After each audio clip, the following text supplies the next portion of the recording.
Hi, Robin from Oxy-Dry. And here I am continuing with my commercial job. And I'm going to share something with you guys that is really quite profound. I mentioned in a video the other day that an incident that had occurred. Anyway, here's what went on.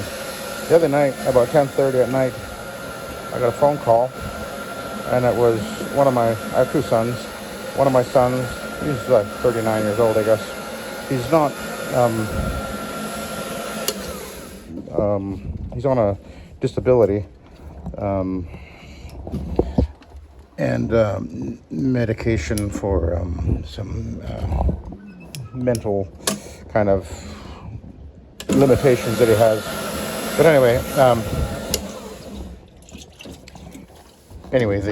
the phone call, 10:30 at night, was him on the phone, and he was extremely distraught. At least he sounded very distraught and everything. And he said, it was Dad. I've just been involved in an accident, and I'm at the police station, and they're charging me with something, with reckless endangerment causing bodily harm, and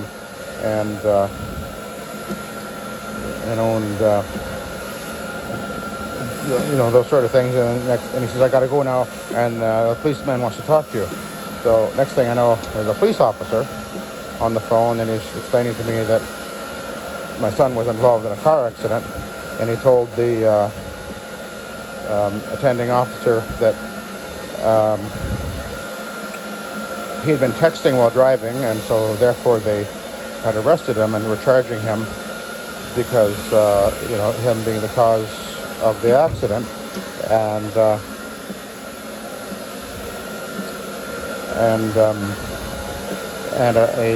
there's a minor involved that was injured, and therefore that's why he's being charged. And then there was going to be a gag order on the case because there was a minor involved and an injury, etc., and to protect the child and my son as well. There was a gag order. Anyway, and then he got off the phone. He says, I'll phone you back in a few minutes. And then, he got off the phone. And then I was like, wait a minute, this isn't adding up. My son doesn't drive. 10 years ago or more, he had actually attempted to get his driver's license, but it was obvious that he simply didn't have he just wasn't, he wasn't really capable of the complexities of driving and decision making and all that kind of stuff, and he doesn't drive. So next thing you know, so the police officer calls back, and we start talking again. I said, look, you've got the story wrong. He wasn't driving. And so the cop says, okay, well, hang on a second, I'm gonna go and ask him. He disappears. A few minutes later, he comes back and he says, okay, yeah, your son just told me that his friend whom he was with was the one driving, and apparently, and what Andrew had said, his friend was drunk, and I guess the idea was that Andrew was the one driving because his friend was drunk. Anyway, in the end, we were able to figure out that he actually wasn't driving. But in the meantime, they were about to ship him off to the actual prison. He was in the lockup, the RCMP office, or Royal Canadian Mounted Police, and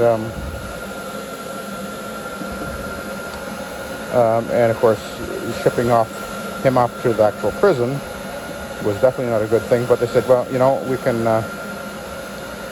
can bail him out right now, and and I explained his special needs or whatever, and the cop said, okay, I'll watch out for your son, and I'll make sure that he doesn't go to the prison. And next thing you know, so they, here's the bail, over $1,000 or whatever, and if you send it right away, we'll make sure that we can process his case, and he won't have to go to the prison, yada yada yada. So we did that, and then the guys, again, another phone call. This is going on over a period of about maybe 3 hours or so in the middle of the night now, and I'm dealing with this. And anyway, the last thing was, okay, he's got an arraignment before the judge at first thing in the morning, and the guy says, yeah, I'll be there for him, make sure he's okay.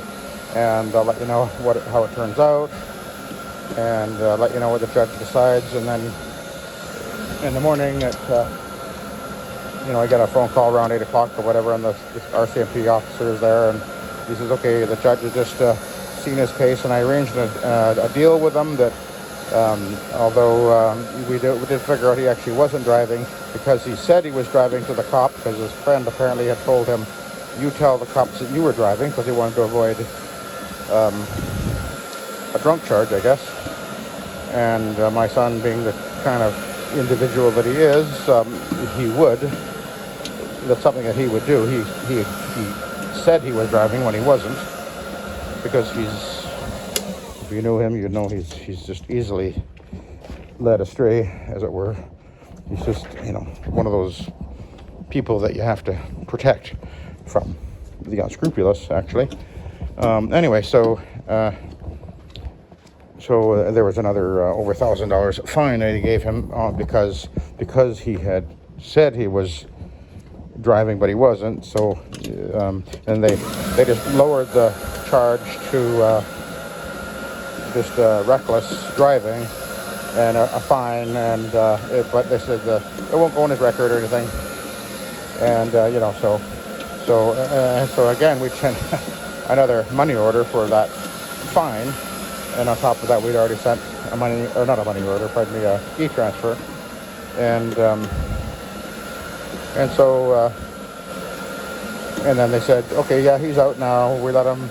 And then the last thing they said was, your son wants you to know he's fine, and he's okay now. So anyway, and a day or so passed. I said, okay. I never heard anything from my son. I phoned his mother, and because there was a gag order, I wasn't supposed to apparently share any of the details about what happened. I sort of gave a very generalized story. And I forgot to mention, in the middle of the night, one of the things that came up, he actually called me back again in the middle of the night saying that they were wanting him to sign a piece of paper, and they told him that the child had died. It was supposedly a 1-year-old. And the kid they said, yeah, it was a blood clot went into the brain. And the kid had died. Originally it was a broken leg. And so this had gone from reckless endangerment causing bodily harm charge, apparently, to manslaughter, which in Canada carries a life sentence. So this was a very, very serious, at least it appeared to be a very serious situation, even though supposedly it was not because my son was actually driving, but because he said he was driving. And that initially they didn't supposedly know the truth. But anyway, and then the story was, okay, we got a hold of the guy that was actually driving, and we've arrested him, and we're interrogating him, we're investigating the situation. And in the end, they said, okay, yeah, we know now that your son wasn't driving, but because he said that he was, there's still going to be a charge. And the cop said, okay, I went to bat for your son, and I worked with the prosecutor, and so what we've done is we've just given him a misdemeanor charge of reckless driving, even though he wasn't actually driving. But if we do it this way, he can be, the whole thing can be expedited immediately. Otherwise, it would be a big rigmarole to go through the court system, because there was supposedly already a file opened on this, and once that happens, there's certain procedures they have to go through. They're very complicated, apparently. Well, anyway, everything was fine. I said, okay, we got him out of jail. He's not being charged. There will be no repercussions and everything. And that was a couple of days ago. And it's like, okay, well, why haven't I heard from my son? What's going on? And then he has a Facebook account. And all of a sudden, we're like, okay, there he is. He's posting there. He's acting like nothing happened. It's like, that's weird. So I phoned up his mother, and I said, well, has he talked to you? And apparently not. So she said, okay, I'll call him and I'll talk to him. So a few minutes later, she called me back, and she says, it didn't happen. He says nothing happened. There was no accident. He wasn't at the RCMP office. This whole thing didn't happen. I was like, what? Our first thought was it actually had happened, but my son had a psychotic break, which, because of his past history and things that have occurred with him in the past, that was a very real possibility. So we're like, oh my goodness me, quickly get a hold of the police and tell them to go and check on him, make sure he's okay, because he lives with somebody there that sort of watches over him. But what he had said to my ex was that she wasn't around right now, and she'd gone away for a few days. So we didn't know what the heck was going on. So, anyway,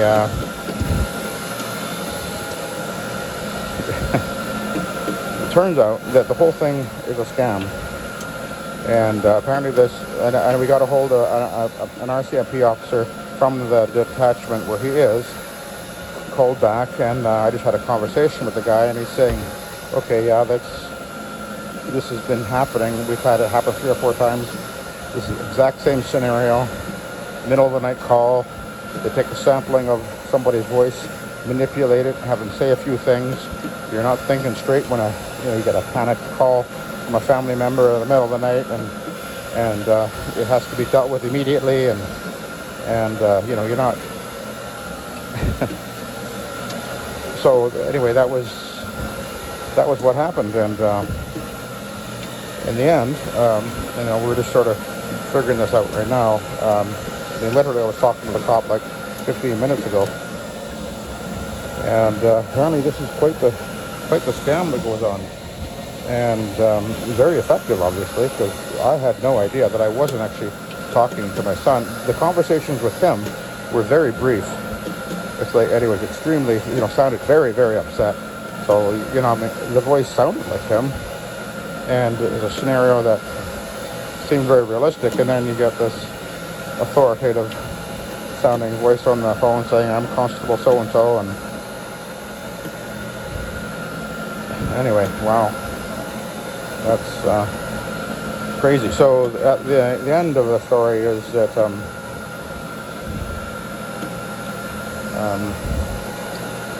I did converse with the police officer from the town where this all occurred, and his advice is to take all the information that we have, which would be the money order, or not the money orders, the e-transfers, and then get the records of from our telephone phone provider, because they actually called us on our landline, but we can get the phone records, I think, and then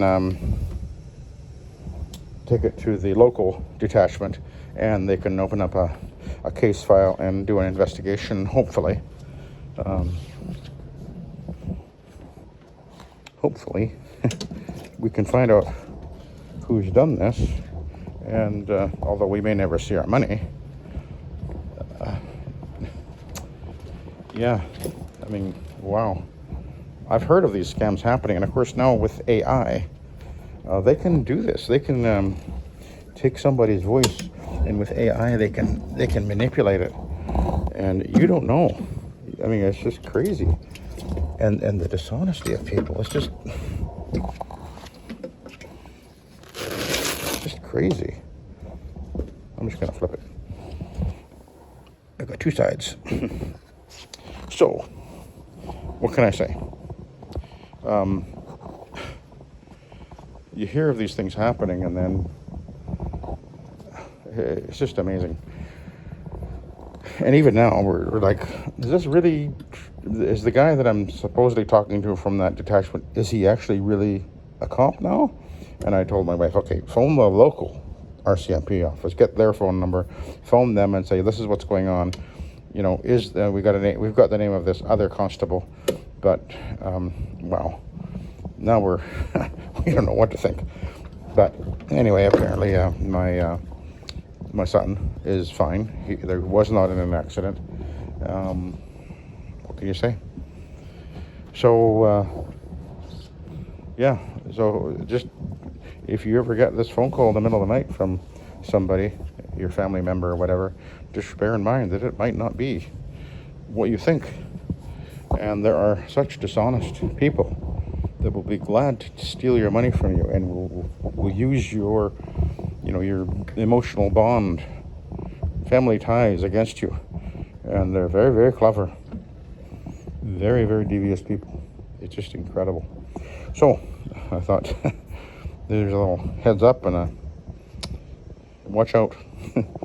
Anyway, I'll let you go. I'll finish off my job. I'm nearly. I've just got from about where am I over there over to there, so that won't take long. And then I got a set of stairs to do. So it's moving along real fast. Okay, I'll let you go. Thank you for watching and have a good day.